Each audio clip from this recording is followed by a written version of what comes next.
పుట్టినిలో పెట్ట తన్నినప్పుడు అమ్మ మదిన మెదిలే అనుభూతి తేనెకు మాట రూపమిస్తే మాతృభాష. ఉమ్మ నీరు తాగి బొమ్మలా పడింటే మంత్రసానికిచ్చి ఏడిపించిన నాడు హత్తుకున్న అమ్మ ఆత్మీయ స్పర్శకు మాట రూపమిస్తే మాతృభాష. ఎదురు దెబ్బకు నీవు కెవ్వున కేకేస్తే పరుగు పరుగున వచ్చి తల్లడిల్లిన నాడు హత్తుకున్న అమ్మ ఆత్మీయ స్పర్శకు మాట రూపమిస్తే మాతృభాష. మాతృభాష కన్నా మిన్నలేదు ఎలన మాతృభాష అనిన అమ్మ ఆత్మభాష. అలాంటి మాతృభాష దినోత్సవం రేపు గిడుగు రామ్మూర్తి పంతులు గారి జన్మదినం సందర్భంగా వ్యవహారిక భాషా పితామహుడు గిడుగు రామ్మూర్తి పంతులు గారు దాన్ని మాతృభాషా దినోత్సవంగా జరుపుకుంటాం 29 ఆగస్టున. ఈ అసలు భాష ఆవశ్యకత ఏమిటి? భాష అసలు ఎందుకు అవసరం? భాష లేకపోతే ఏం జరుగుతుంది?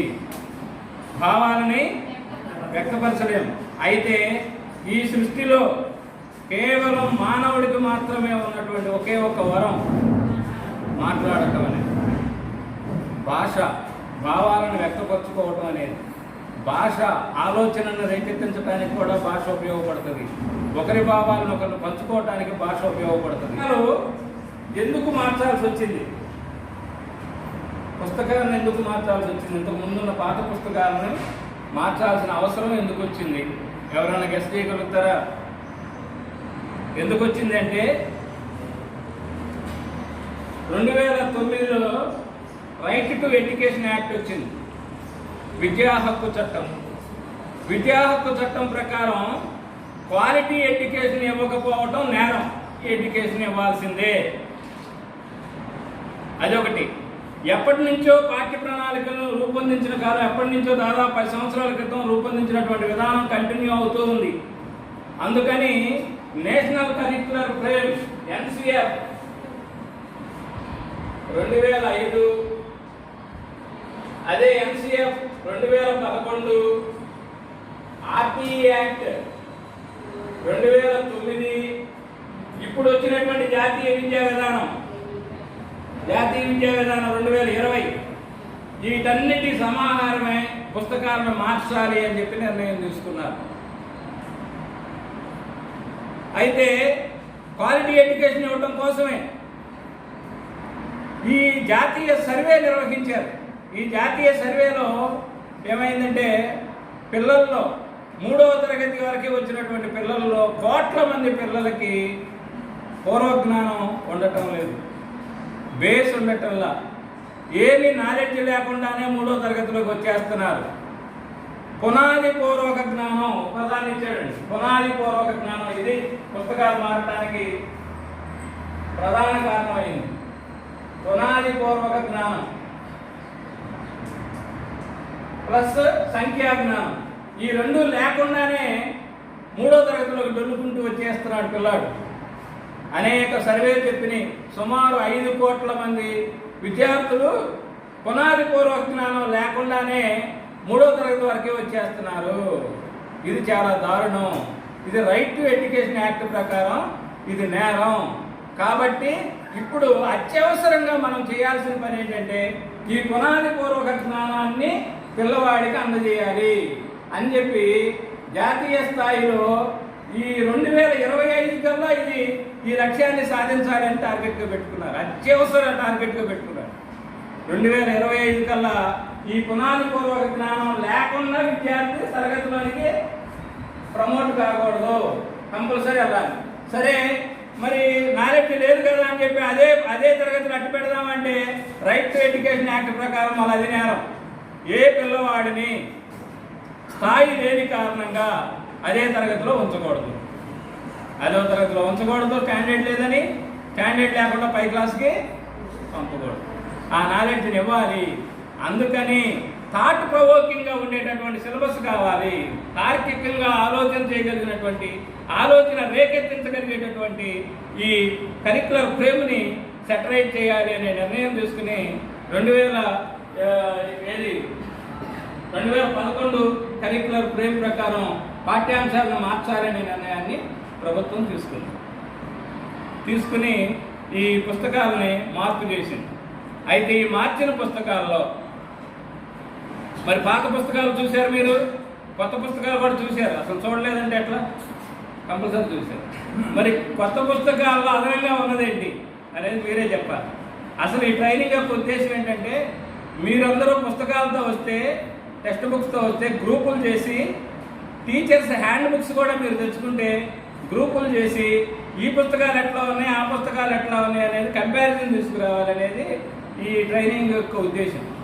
లేదా మీరు అవన్నీ చదువుకోలేరని కాదు, వేరేది కాదు, అవన్నీ చర్చించగలగాలి. చర్చించి అవి స్కూల్స్లో ఇంప్లిమెంట్ చేయాలనే ఉద్దేశంతో ట్రైనింగ్ పెట్టారు, 1 డే ఓరియంటేషన్ ట్రైనింగ్. మరి టెక్స్ట్ బుక్స్ తెచ్చారా? తెలుగు పాఠ్య పుస్తకాలకు సంబంధించి మార్పులు, వచ్చిన మార్పులు ఏంటి? ఇంతకుముందు పుస్తకం ఎలా ఉంది, ఇప్పుడు పుస్తకాలు ఎలా ఉన్నాయి? ఇంతకుముందు పుస్తకాలు ఎలా ఉన్నాయి, ఇప్పుడు పుస్తకాలు ఎలా ఉన్నాయి అనేది మాట్లాడుకోవాలి మనం.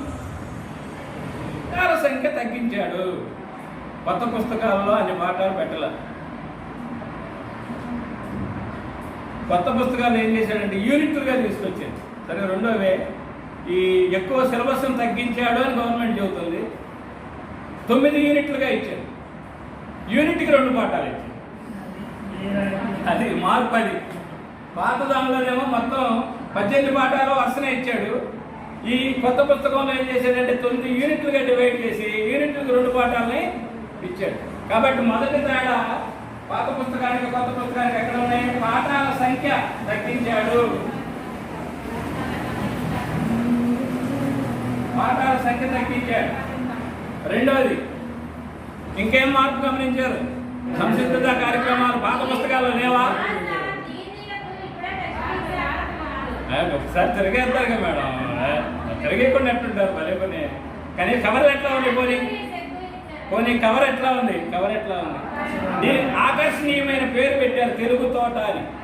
మన మన ఇంటి వాతావరణాన్ని క్రియేట్ చేసేటటువంటి పదం తెలుగు తోట అనేది. తెలుగు తోట అనే పేరు చాలా ఆకర్షణీయంగా ఉంది. కవర్ పేజెస్ని బాగా డిజైన్ చేశారు. కవర్ పేజెస్ ఇంతకుముందు కవర్ పేజెస్ ఎన్ని ఉంటాయండి పుస్తకానికి? కవర్ పేజెస్ ఎన్ని ఉంటాయి పుస్తకానికి? 2 ఉంటాయి, కానీ 4 ఉంటాయి కవర్ పేజెస్. 4 ఉంటాయి. ఈ లోపల భాగం కూడా కవర్ కింద.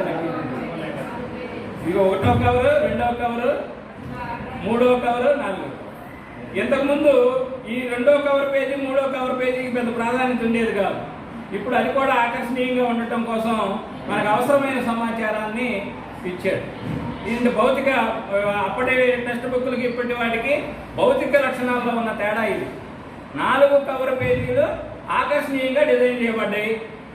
ఒకటి, పేరు చక్కగా రూపొందించారు, తెలుగు తోట అని, మన అందరికీ బాగుండేటట్టుంది. రెండోది, మనం ఎప్పటి నుంచో పాఠాలు పెరిగినాయి అంటున్నాం, కానీ పాఠాల సంఖ్య తగ్గించాడు. సరే, యూనిట్కి 2 ఇచ్చాడు, అది వేరే విషయం.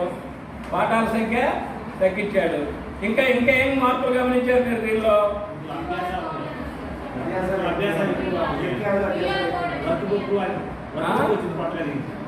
రైట్. దీనిని రూపొందించినటువంటి విధానం, అసలు విధానం ఏంటంటే కొత్త పుస్తకాల రూపకల్పన ఆలోచన వచ్చిందే అక్కడ. క్వాలిటీ ఇవ్వాలనే ఉద్దేశంతో రూపొందించారు. విద్యార్థి స్వీయ అభ్యాసానికి అనుకూలంగా ఉండాలి అంటే లెర్నింగ్ బై డూయింగ్, కృత్యాల ఆధారంగా తనకు తాను నేర్చుకునే విధంగా పుస్తకాలు ఉండాలి అనే రూపకల్పన, ఆ సూత్రాన్ని పాటించారు దీన్ని రూపొందించడంలో. అందుకనే ఎక్కువ కృత్యాలు ఇవ్వటం కోసం సాధన పత్రాన్ని కూడా తీసుకొచ్చారు. సాధన అనే వర్క్ బుక్ను కూడా తీసుకొచ్చారు. అది ఇంకా సాధన వర్క్ బుక్ వచ్చింది. అంటే కృత్యాలు పాత పుస్తకాల్లో తక్కువగా ఉన్నాయి,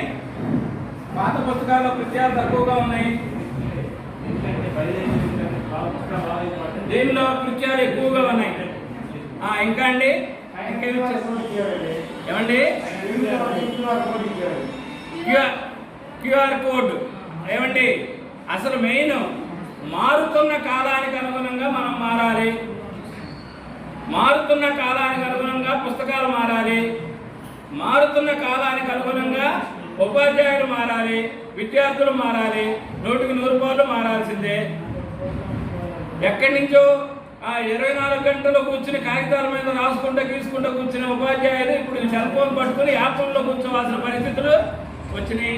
కాదంటానికి లేదు, మార్పుని ఆహ్వానించాల్సిందే. ఇప్పుడు ఆయాల మేము మారము అట్లాగే చేస్తామంటే కుదరదు. ఇప్పుడు వచ్చినటువంటి టెక్నాలజీని వాడుకోవాల్సిందే. అయితే సాంకేతికతని, అభివృద్ధి చెందిన సాంకేతికతని ఉపయోగించుకునే వీలుగా పాఠ్యపుస్తకాలు రూపొందించడం జరిగింది. అదే క్యూఆర్ కోడ్. క్యూఆర్ కోడ్ని ఇంప్లిమెంట్ చేశారు. అయితే పుస్తకాలు క్యూఆర్ కోడ్ని ఇంప్లిమెంట్ చేసి 2 సంవత్సరాలు అవుతున్నా క్యూఆర్ కోడ్ను ఓపెన్ చేసి చూద్దాము అనే ఆలోచన చేసిన ఉపాధ్యాయులు ఎంతమంది ఉండి ఉంటారు? క్యూఆర్ ఎవరైనా ఓపెన్ చేశారా? ఎవరైనా చెప్తారా అసలు ఎలా ఓపెన్ చేయాలి? అంటే చెప్తారా ఎవరైనా?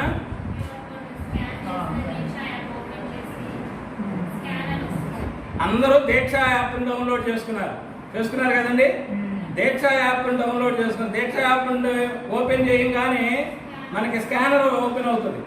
ఆ స్కానర్ని తీసుకెళ్ళి క్యూఆర్ కోడ్ మీద పెడితే ఆ వీడియో వచ్చేస్తుంది. ఆ వీడియో ఓపెన్ అయ్యి దానిలో ఏముందో చూడండి. పిల్లలకి చూపడం అనేది అది సెకండరీ, ముందు టీచర్లకు తెలియాలిగా. అక్కడేదో రహస్యం పెట్టాడు నిధి. ఆ నిధిలో ఏముంది అని ఎవరైనా అడిగితే చెప్పాలంటే కనీసం దానిలో గేయం ఉందా, అర్థాలు ఉన్నాయా, లేదా కవి పరిచయం ఉందా తెలియాలంటే కనీసం దాన్ని ఓపెన్ చేసి చూడాలి కదా. చాలా ఈజీ అండి. ఇప్పుడు మీరు ఏమైనా తెలియనుంటే వెంటనే మీ దీక్ష యాప్ ఓపెన్ చేసి ట్రైనింగ్ తీసుకుంటున్నారు ఎప్పటి నుంచో. ఆ దీక్ష యాప్ ఓపెన్ చేసి స్కానర్ ఓపెన్ అవుతుంది. ఆ స్కానర్ని టెక్స్ట్ బుక్లో ఉన్నటువంటి ఈ క్యూఆర్ కోడ్ సంబంధించినటువంటి ఈ సింబల్ మీద చూపెట్టగానే వీడియో ప్రజెంట్ అవుతుంది. క్యూఆర్ కోడ్ను ఓపెన్ చేయండి. అప్డేట్ అవడం అంటే అదే. ఉపాధ్యాయులు ఎంతో ఉన్నతంగా ఊహించుకునే సమాజం ఇది. ఉపాధ్యాయుడు గొప్పతనాన్ని చెప్పే కవిత ఒకటి చెప్తాను. దేవుడితో ఛాలెంజ్ చేశాడంటే ఉపాధ్యాయుడు.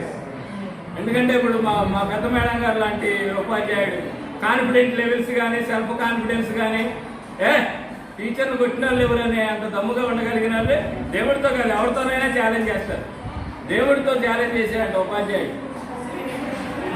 గుడిలో శిలా విగ్రహానికి నీవైతే బడిలో చైతన్య జనకాన్ని నేను, అగోచర శక్తివి నీవైతే ప్రత్యక్ష దైవాన్ని నేను, ఈ సమాజ సృష్టికి మూలం నీవైతే నవ సమాజ సృష్టికి మూలం నేను, నీవు దేవుడవు నేను ఉపాధ్యాయుడిని అన్నాడు. ఎవరు గొప్ప?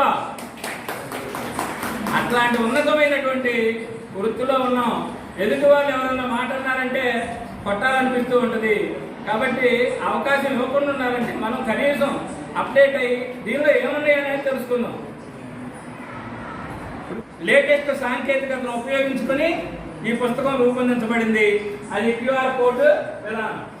ఇంకేం మార్పులు ఉన్నాయండి? మన మిత్రులు చెప్పాడు అభ్యాసాలు, పాత పుస్తకంలో అభ్యాసాలు తక్కువగా ఉన్నాయి, ఎక్సర్సైజ్ అభ్యాసాలు తక్కువగా ఉన్నాయి. అందుకని వర్క్ బుక్ని తీసుకొచ్చారు. వర్క్ బుక్ తెలుగులో సాధన అన్నాం, వర్క్ బుక్స్ని తీసుకొచ్చారు.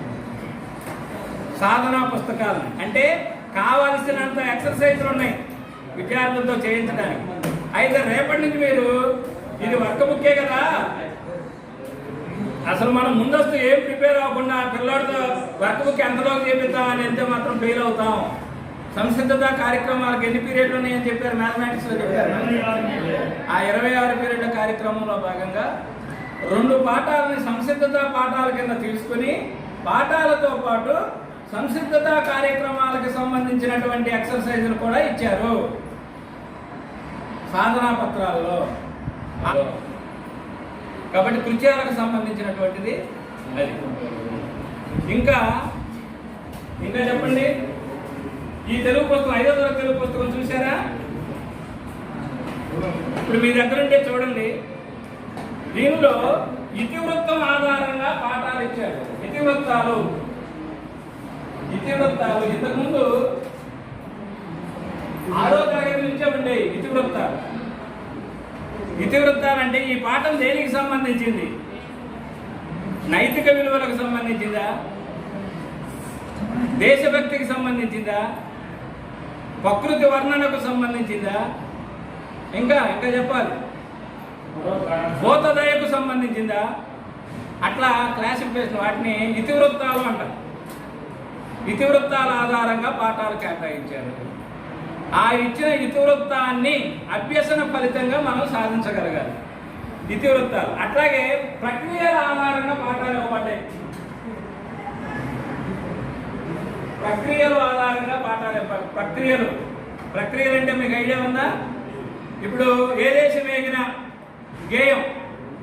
గేయ ప్రక్రియ. గేయం ఇచ్చాడా, పద్యం ఇచ్చాడా, పాట ఇచ్చాడా, కథ, లేఖా ప్రక్రియ, వీటన్నింటినీ ప్రక్రియ. సంభాషణ అంటే ఒక పాఠం సంభాషణ రూపంలో ఉంటుంది, ఒక పాఠం లేఖా రూపంలో ఉంటుంది, ఒక పాఠం వ్యాసం రూపంలో ఉంటుంది, ఒక పాఠం ఏమో వచన కవితగా ఉంటుంది, ఒక పాఠం పద్యంగా ఉంటుంది, ఒక పాఠం గేయంగా ఉంటుంది. కాబట్టి ప్రక్రియల ఆధారంగా పాఠాలు కేటాయించబడ్డాయి. ఇతివృత్తాలు ప్రక్రియల ఆధారంగా పాఠ్యాంశాలు రూపొందించబడ్డాయి. కొత్త వాటిల్లో, పాత వాటిల్లో అవి లేవు.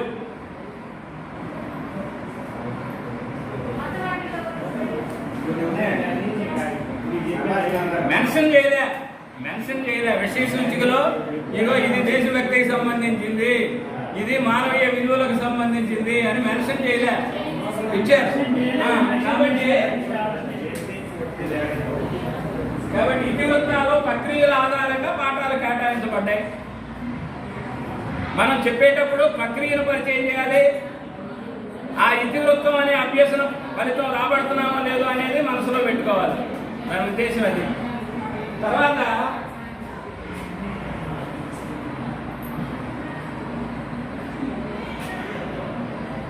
వీటిలో పాఠం యొక్క నిడివి, ఇంతకుముందు ఒక్కొక్క పాఠం 4 పేజీలు 5 పేజీలు ఉండేది. ఇప్పుడు పాఠం యొక్క పరిమాణాన్ని ఏం చేశాడు? తగ్గించి ఎక్సర్సైజులు పెంచాడు. కాబట్టి పాఠాల నిడివి తగ్గించాడు.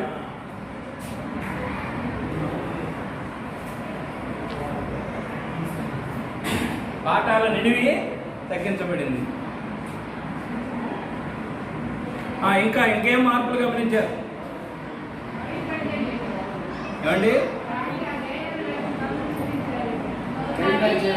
రెండోది 6వ తరగతి పైన ఉండేది అది కవుల్ని పరిచయం చేయటం అనేది. 6వ తరగతి తర్వాత నుంచి ఉండేది కవి పరిచయం అనేది. 1వ తరగతి నుంచే ఇచ్చాడు కవి పరిచయాన్ని ఇచ్చాడు. కవుల్ని పరిచయం చేసిన అంటే పాఠ్య పుస్తకంలో ఇంతకుముందు అనామకంగా ఉండే పాఠాలు, ఆ పాఠం ఎవరు రాశారో తెలిసేది కాదు. ఇప్పుడు ప్రతి పాఠం, కొన్ని పాఠాలు పూర్వ కవులు, గొప్ప కవులు రాసినవి ఉన్నాయి, కొన్ని పాఠాలు ఆధునిక కవులు రాసినవి ఉన్నాయి. కాబట్టి కవి పరిచయాన్ని ఇచ్చాడు. కవి పరిచయాన్ని ఇచ్చాడండి. ఇంకా అయితే ఎంత అద్భుతంగా ఉన్నాయండి. ఇప్పుడు 5వ తరగతిలో ఏ దేశమేగినా ఉంది. ఏ దేశమేగినా గేయం ఎవరు రచించారండి? ఏ దేశమేగినా రాయప్రోలు సుబ్బారావు గారు రచించారు. రాయప్రోలు సుబ్బారావు గారి గురించి ముందు మనం తెలుసుకోవాలి. అక్కడ QR కోడ్ ఇచ్చాడు, కవి పరిచయం దగ్గర QR కోడ్ ఇచ్చాడు. రాయప్రోలు గారి గురించి ఆ QR కోడ్లో ఒక వీడియో ఉంటుంది మనకి, ఆ వీడియో వినాలి. రాయప్రోలు సుబ్బారావు గారు ఈ ఆధునిక కవితకి భావ కవితా పితామహులు. ఆయన అభినవ్ అన్నయ్యగా పిలుస్తారు. ఆయన చాలా గొప్ప కావ్యాలు, దేశభక్తి ప్రబోధాత్మకమైనటువంటి గొప్ప గొప్ప కావ్యాలు రాశారు. ఆయన భారత ప్రభుత్వం పద్మభూషణ్ గురించి సత్కరించింది. కాబట్టి ఆయన గురించి మీరు తెలుసుకోవాలి, విద్యార్థులకి తెలియచేయాలి. అట్లా అందుకని కవి పరిచయాలు, కవులు కూడా పాఠాలలో మామూలు ప్రఖ్యాతి చెందినటువంటి లబ్ధ ప్రతిష్ఠులైన పూర్వ కవులకి ప్రాధాన్యతనిచ్చాడు, ఆధునిక కవులకు కూడా ప్రాధాన్యతనిచ్చారు. వాటి గురించి కవి పరిచయాలు ఇచ్చాడు. అక్కడ QR కోడ్ కూడా ఇవ్వబడింది. ఆ QR కోడ్లో కనుక మీరు వెళ్తే వారికి ఇంకా అదనపు సమాచారం కూడా మనకి దొరకవచ్చు. కవి పరిచయాలు వచ్చినాయి. ఇంకా ఏం తేడా ఉన్నాయండి? ఇంకా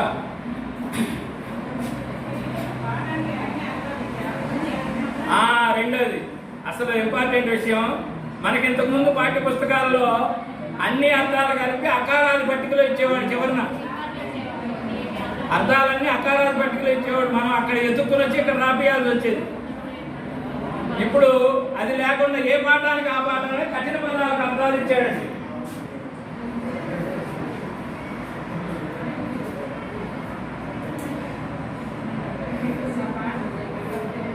కఠిన పదాలకి అర్థాలు ఇచ్చాడు. ఇక్కడ ఒక విషయం అండి, కవుల గురించి పరిచయం చేసినప్పుడు 2వ తరగతిలో అనుకుంటా ఒక గేయం ఇచ్చాడండి. చింత చెట్టు చిలకలతోటి ఏమని పలికింది ఇచ్చాడా? ఎవరు చెప్పలేదా?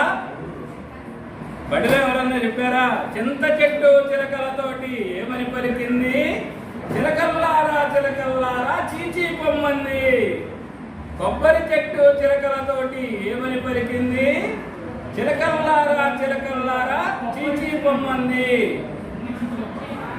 జామి చెట్టు చిలకలతోటి ఏమని పలికింది, చిలకల్లారా చిలకల్లారా రారమ్మంది. మామిడి చెట్టు చిలకలతోటి ఏమని పలికింది, చిలకల్లారా చిలకల్లారా రారమ్మంది. ఇది రాసింది ఎవరో తెలుసండి?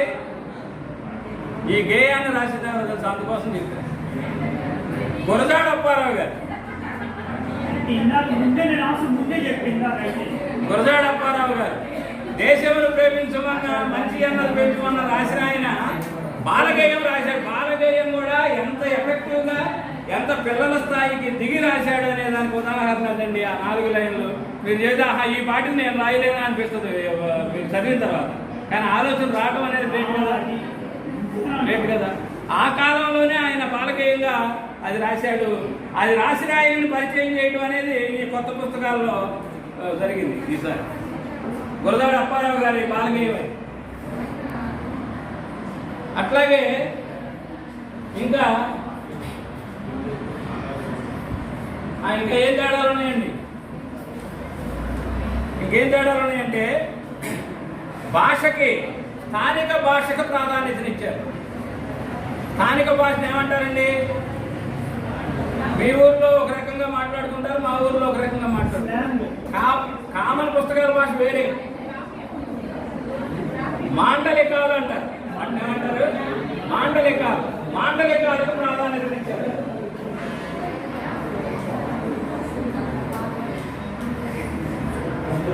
కడప మాండలికం ఒక రకంగా ఉంటుంది, శ్రీకాకుళం మాండలికం ఒక రకంగా ఉంటుంది, తెలంగాణ మాండలికం ఒక రకంగా ఉంటుంది.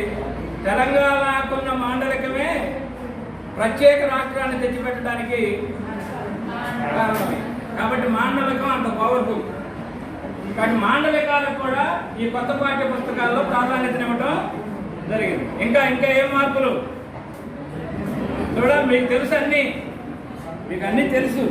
సాధించే అభ్యసనాలని రూపకల్పన చేసుకోవడం కూడా అవసరం. దాన్ని ఆ విధంగా బోధిస్తేనే అభ్యసన ఫలితాలు వస్తాయి. పాఠం ఆత్మను తెలుసుకుని బోధించాలి. ఇప్పుడు ఏ దేశమేగిన అనే గేయాన్ని మనం సాంప్రదాయ విధానంలో ఏం చేస్తాం? ఒకసారి చదువుతాం, వినిపిస్తాం, ఒరే చదవండి అంటాం, అర్థాలు రాస్తాం, వేస్తారు, భావం రాస్తాం, అయిపోయింది. కానీ ఇది కాదు విధానం. పాఠం బోధించే విధానం ఇది కాదు. దీనికి ఒక ప్రత్యేకమైనటువంటి విధానం ఉంది. ఆ విధానంగా బోధిస్తేనే దాని అభ్యసన ఫలితాలు సాధించగలం అనేది డిజైన్ చేశారు. మరి మాకు ఎట్లా తెలుస్తాయి అని మీరు అంటారని చెప్పి టీచర్స్ హ్యాండ్ బుక్స్ ఇచ్చింది గవర్నమెంట్. టెక్స్ట్ బుక్స్కి ఎంత ఖర్చు పెట్టిందో దాదాపు అంతే ఖర్చు పెట్టి టీచర్లకు కూడా బుక్లు ఇచ్చింది. కానీ ఇంతవరకు మనం ఓపెన్ చేసి ఉన్నాం, చేతికి రాలేదులే. రాకపోయినా ఆన్లైన్లో వస్తున్నాయి, PDF ఫైల్స్ వస్తున్నాయి, ఓపెన్ చేసి చూడండి. నీకు తెలుగు టెక్స్ట్ బుక్లు 110 పేజీలు 120 పేజీలు ఉంటే టీచర్ హ్యాండ్ బుక్ 200 పేజీలు ఉంది. దీన్ని బట్టి చెప్పండి ఎంత సమగ్రంగా ఉందో teacher hand book. Teacher hand బుక్ని ఓపెన్ చేయకపోవడం అధర్మం. టీచర్ హ్యాండ్ బుక్ని ఓపెన్ చేయండి, దానిలో ఏముందో చూడండి. ఒక పాఠానికి ఏ దేశమేగిన అనే పాఠం బోధించడానికి ఏ లైన్కి నువ్వు ఏం మాట్లాడాలి, ఏం చెప్పాలో కూడా ఇచ్చాడని. భావం ఏం చెప్పాలి, అర్థాలు ఏమి రాయాలి, ఏ అభ్యసన ఫలితాలు కేటాయించుకోవాలి సమగ్రంగా ఉంది టీచర్స్ హ్యాండ్ బుక్. అది ఓపెన్ చేయండి. నేను చెప్పేది ఏంటంటే 110 పేజీల పుస్తకం ఉంటే 180 పేజీలు హ్యాండ్ బుక్ ఉంది. అంటే ఎంత సమగ్రంగా ఇచ్చాడో చూడండి, ఒక్కసారి తెరవండి. తెరిచి దానికి అనుగుణ పాఠాలను బోధించే ప్రయత్నం చేయండి. కాబట్టి ఈ సంవత్సరం వచ్చినటువంటి పాఠ్య పుస్తకాలకు అదనంగా వచ్చింది ఏంటంటే మనకి hand books, teachers hand books, teacher hand books ఉన్నాయి. మీరు ఏ వెబ్సైట్లోకి వెళ్ళినా హ్యాండ్ బుక్స్ ఉంటాయి, రావాల్సిన అవసరం లేదు. నాకు తెలుసు మనకు అనేక పనులు ఉంటాయి, కనీసం జర్నీలో ఉన్నప్పుడన్నా పీడిఎఫ్ ఫైల్ కొడితే వస్తుంది. చాలా సమగ్రంగా ఉంది. మీరు ఏమండి దీక్ష యాప్లో ఉన్నాయి, జిఎస్ఆర్ మ్యాథ్స్ వెబ్సైట్లోకి వెళ్తే ఉన్నాయి, ఆంధ్ర టీచర్స్ వెబ్సైట్లోకి వెళ్తే దేనిలోకి వెళ్ళినా కూడా టీచర్ 3, 4, 5 తరగతులు హ్యాండ్ బుక్స్ అని కొట్టారని వస్తాయి. 1, 2 తరగతులు హ్యాండ్ బుక్స్ అని కొడితే వచ్చేస్తాయి. ఆడి తప్పేం లేదు, కానీ మనకి టైం ఉండాలి. వాళ్ళంతా సమగ్రంగా హ్యాండ్ బుక్స్ని ఇచ్చారు. హ్యాండ్ బుక్స్ని బయటికి తీయండి. అట్లాగే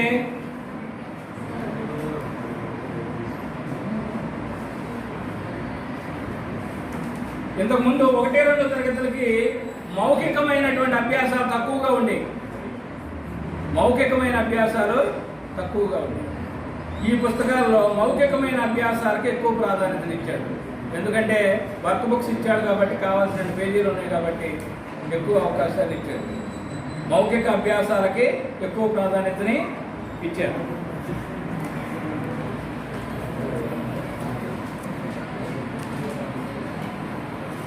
అయితే చిత్రలేఖనానికి, బొమ్మలు గీయడానికి ఎక్కువ ప్రాధాన్యత ఉండేది కాదు పాత పుస్తకాల్లో. పాత పుస్తకాల్లో చిత్రలేఖనానికి, బొమ్మలు గీయడానికి మహా అయితే ఒకటి ఇచ్చేవాడు. ఇప్పుడు అట్లా కాదు, రంగులు వేయమని, బొమ్మలు గీయమని, బొమ్మలు కూడా చుక్కలు పెట్టించి ప్రాక్టీస్ చేయమని ప్రత్యేకమైనటువంటి శ్రద్ధతో చిత్రలేఖనానికిను దీనికి అవకాశం ఇచ్చాడు, బొమ్మలు గీయడానికి ఈ కొత్త పుస్తకాల్లో.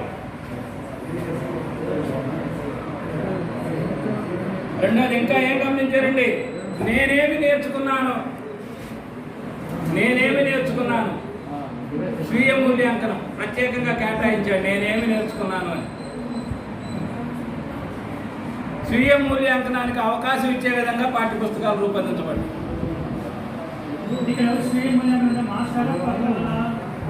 సరే, మీరు ఏ పేజ్ చేసుకుంటే అది ముందు మాస్టర్లు నేర్చుకుంటే తర్వాత పిల్లలు నేర్చుకుంటారు గురువు గారు.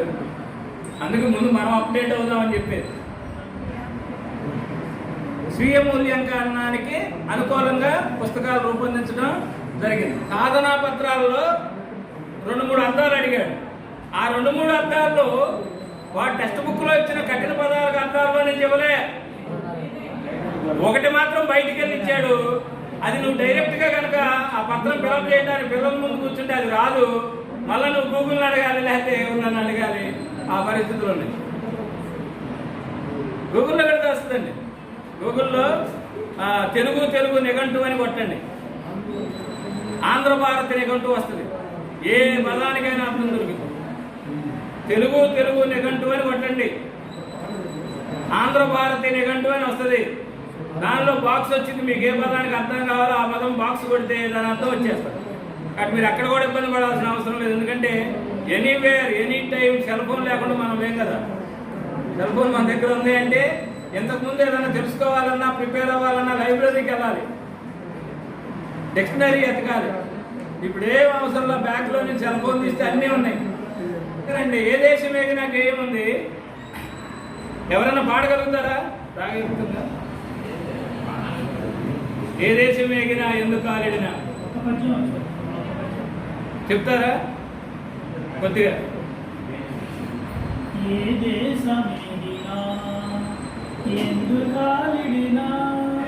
మిత్రుడు, ఏ దేశం ఎగినా ఎందుకు ఆలిడినా, ఏ పీఠం ఎక్కినా ఎవరేమనినా, పొగడరా నీ తల్లి భూమి భారతిని, నిలుపురా నీ జాతి నిండుగురు. నాకు భావం చెప్పాలి ఎవరన్నా. నాకు భావానికి వీలైనటువంటి భావాన్ని అంటే ఇన్నిచ్చాడు, అన్నీ ఈజీ చేశాడు. మీకు QR కోడ్ ఇచ్చాడు, అభ్యాసాలు ఇచ్చాడు. ఇంతకుముందు మనం ఎరగబడి రాయాల్సి వచ్చేది నోట్స్లో, పైన రాత్రి కింద రాసుకురండి అని. ఇప్పుడు అవకాశం లేదు, అభ్యాసాలు ఇచ్చాడు, ఎరగబడి ఇచ్చాడు. కానీ గేయాలకి పద్యాలకి ఇంతకుముందు భావం ఇచ్చేవాడు పక్కన పాఠం అవ్వగానే, ఇప్పుడు భావం ఇవ్వాల, మీరే ఇవ్వాలి. హ్యాండ్ బుక్ లో ఏ లైన్ ఎట్లా చెప్పాలో ఉంది కానీ భావం ఇవ్వాల. ఏ లైన్ ఎట్లా చెప్పాలో ఉంది కానీ భావంగా తేల్చి చెప్పాల. కాబట్టి పిల్లవాడికి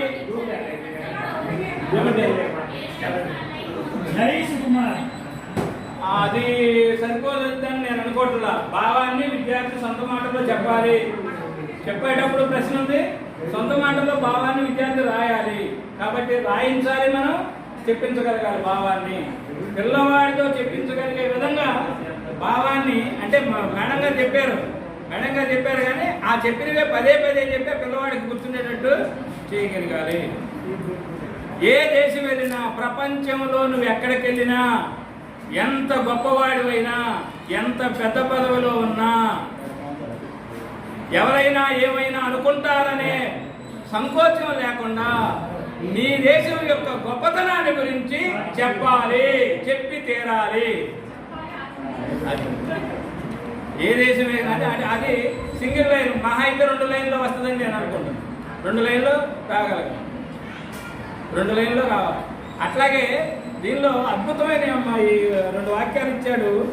వాటిని ఈ టీచర్ హ్యాండ్ బుక్లో ఏం చెబుతాడంటే, ఆత్మ తెలుసుకుని, పాఠం యొక్క ఆత్మను తెలుసుకుని బోధించాలి అంటాడు.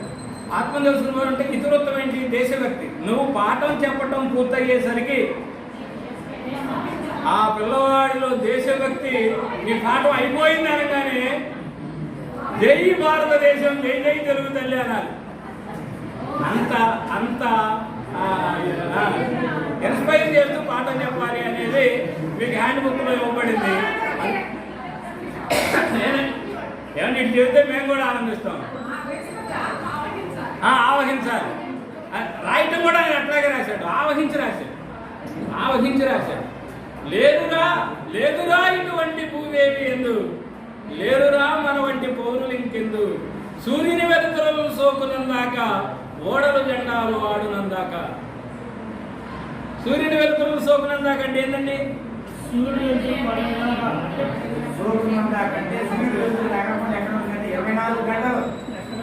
అంటే ఈ భూప్రపంచంలో జీవరాశులు ఉన్నంత వరకే, అంటే సర్వకాల సర్వావస్థల యందు ఈ ప్రపంచం బతికున్నంత వరకు, ఈ భూప్రపంచం మీద అనంత భూతలిని అన్నాడు. అంతం లేనటువంటి ఈ భూప్రపంచం మీద ఎక్కడ చూసినా మన దేశం లాంటి దేశం లేదు అన్నాడు. ఆవహించిపోతే ఆ మాటలు వస్తాయా? ఎంత ఆవహించిందో మన రాయప్రోలు సుబ్బారావు గారు. అలాంటి ఏది ఏ పూర్వపుణ్యమో, నీ మాటలోకి వచ్చి ఏ పూర్వపుణ్యమో, ఏ యోగ బలమో జనించినాడవి స్వర్గఖండమున. అంతవరకు బాగానే ఉంది. ఏ మంచి పువ్వులను పూజించినావో నిన్ను మోసే ఈ తల్లి కనక గర్భమున. గర్భం అందరికీ తెలుసు, కనక గర్భం. సిరి సంపదలతో వెలసిల్లుతున్నటువంటి, సిరి సంపదలతో, సమైక్యతా భావంతో, అందరూ సమానమనే భావంతో, గొప్ప విలువలతో వెలసిస్తున్నటువంటి ఈ భరత భూమి, భారతదేశం అనేటటువంటి ఈ మాట యొక్క కడుపున పుట్టడం నువ్వు చాలా అదృష్టం చేసుకున్నావు అంటాడు. ఎంత ఆవహిస్తేనో అంటాడు. అంత మీరు ఆవహించి బోధించాలి అనేది టీచర్ హ్యాండ్ బుక్ యొక్క ఉద్దేశం. టీచర్ హ్యాండ్ బుక్ యొక్క ఉద్దేశం అది. రెండోది, మీరు భావాన్ని రాయించేటప్పుడే ఎక్సర్సైజ్ చేసి 4 లైన్లు ఉన్నాయి కదా, 4 ఒక 8 లైన్లు 9 లైన్లు భావాన్ని పుస్తీకరించుకుని పిల్లలకి చెబితే బాగుంటుంది అనేది నా ఉద్దేశం. అందుకని పూర్తయ్యేసరికి 8 నుంచి 10 శతక పద్యాలు పిల్లవాడికి వచ్చేటట్టు లక్ష్యంగా పెట్టారు. ఏమంటే ఇంటర్లో ఇది ఇంపార్టెంట్ డిఫరెన్స్. కానీ కొత్త పుస్తకాలలో విద్యార్థి తరగతి పూర్తయ్యేసరికి 10 పద్యాలు రావాలి, 10 పాటలు రావాలి, 10 కథలు రావాలి. ఈ 3టిని లక్ష్యంగా పెట్టారు. 10 పద్యాలు, 10 పాటలు, 10 కథలు వచ్చే విధంగా కొత్త పుస్తకాలు రూపొందించబడ్డాయి. వీటిల్లో ధారణ చేద్దామని ఒకటి ఇచ్చాడు. ధారణ చేద్దాం. ధారణ చేయటం అంటే ఏంటండి? ధారణ చేయటం అంటే ఏంటి? చేయటం. ధారణ చేద్దాం అనేది పిల్లవాడికి చెప్పి అతనితో అభినయించుకోవాలి. అతనికి వచ్చేటట్టు చూడాలి. ఏమంటే వాళ్ళు చెప్పినట్టు చేస్తే టీచర్కి ఎంత గౌరవం ఉంటుందంటే, ఇప్పుడు ఒక పద్యం ఉందండి. కష్టపెట్టబోకు కన్న తల్లి మనసు, నష్టపెట్టబోకు నాన్న పనులు, తల్లిదండ్రులని నా దైవ సన్నిధులురా లలిత సుగుణజాల తెలుగు బాల. 1వ తరగతి నీ దగ్గరకు వచ్చిన పిల్లవాడికి ఈ పద్యమును నేర్పి ఇంట్లో చెప్పరా అంటే, ఇంటికెళ్ళి ఆ పిల్లాడు ఈ పద్యం చెబితే, ధారణ చేసి చెబితే మీ మీద ఎంత గౌరవం పెరుగుతుంది వాళ్ళ ఇంట్లో. ఎంత అద్భుతమైన పద్యం. కాబట్టి ధారణ చేద్దాం, పిల్లలకి పద్యాలు నేర్పుదాం. ఈ మాసపు పాట, ఈ మాసపు కథ, ఈ మాసపు గేయం అని ఇచ్చాడండి. కొత్త పుస్తకాల్లో ఇచ్చాడు. ఈ మాసపు కథ, ఈ మాసపు గేయం, ఈ మాసపు పాట కొత్త పుస్తకాల్లో ఇచ్చాడు. అవి కూడా విద్యార్థి తరగతి పూర్తయ్యేసరికి ఎన్ని రావాలనే ఉద్దేశం? 10 కథలు, 10 పాటలు, 10 పద్యాలు వచ్చే విధంగా లక్ష్యంగా పెట్టుకున్నారు. అలాంటి ఇతులత్వంతో ఉన్న మరొక పాఠ్యాంశంతోనూ, ఒక పాఠ్యాంశంలో భాగాన్ని దానికి సంబంధించిన సాధన పత్రంతోనూ సమన్వయపరుచుకుని బోధించాలి. పాఠం యొక్క ఆత్మను తెలుసుకుని బోధించాలి. అభ్యసన ఫలితాలను పిల్లవాడు సాధించే విధంగా చూడాలి. 45 నిమిషాలు పీరియడ్ చెప్పిన తర్వాత 90 నిమిషాలు సాధన పత్రం చేయించమన్నారు. మీరు ఏమన్నారంటే 4 లైన్లు చెప్పిన తర్వాత ఏమంటే సాధన పత్రం పూర్తి చేసుకుంటే అట్లాగే డిజైన్ చేయబడింది. ఇప్పుడు నేననేది ఏంటండి, ఆ 4 లైన్లు ఆ పీరియడ్లో 40 నిమిషాలు ఎక్స్ప్లెయిన్ చేసిన తర్వాత వెంటనే రిలేటెడ్ సాధన పత్రం ఆ రోజే చెప్పమంటున్నా నేను. అదే ఆ 45 నిమిషాలు పోయిన తర్వాత ఈ మనం సాధించవలసినటువంటి అభ్యసన ఫలితాలు మొట్టమొదటి ఏముంటుంది? పాఠం మొదట్లో ఏముంటుంది? ఒక బొమ్మ ఇస్తున్నాడు. ఆ పాఠానికి సంబంధించినటువంటి ఒక బొమ్మ ఇచ్చి దాని గురించి మాట్లాడుతున్నాడు. వినడం, మాట్లాడటం, ఆలోచించి మాట్లాడటానికి సంబంధించినటువంటి ఒక విషయాన్ని ఇస్తున్నాడు. అది చేపిస్తున్నాం. పిల్లవాడు స్వేచ్ఛగా మాట్లాడటానికి, పిల్లవాడు తన అభిప్రాయాలు చెప్పడానికి అవకాశాన్ని కల్పించమంటున్నాడు. ఆ తర్వాత ఇంకా ఏమేమి సాధిస్తున్నాం? ఏ అభ్యసన ఫలితాలను సాధించాలి పాఠంలో, ఏ అభ్యసన ఫలితాలను సాధించాలి? వినడం, ఆలోచించి. రెండోది చదవటం, అర్థం చేసుకుంటూ చదవటం, అవగాహనతో చదవటం. మూడోది స్వీయ రచన. నాలుగోది సృజనాత్మక అంశాలు, ప్రశంస, ధారణ చేద్దాం, ప్రాజెక్టు పనులు, ఇట్లాగ అనేక అంశాలు ఉన్నాయి. వీటన్నింటినీ విద్యార్థి సాధిస్తున్నాడో లేదో చూసుకుంటూ మీరు ఈ మామూలుగానే నేను మీడియం గురించి మాట్లాడిన కానీ తెలుగు భాష మాధుర్యాన్ని పెంచాల్సిన బాధ్యత ఉపాధ్యాయులుగా మనందరి మీద ఉంది. కాబట్టి తెలుగు భాష మీద అభిమానం పెరిగే విధంగా బోధిస్తారని, అట్లా బోధించాలని ఇప్పుడు చివరిగా ఒక చిన్న కవితతో ముగిస్తున్నా. మీ అందరికీ హృదయపూర్వక ధన్యవాదాలు తెలియజేస్తూ, ఓపికగా విన్నందుకు హృదయపూర్వక ధన్యవాదాలు తెలియజేస్తూ ఒక కవితతో, హ్యూమనిజం అనే ఒక కవిత ఉందండి. హ్యూమనిజం.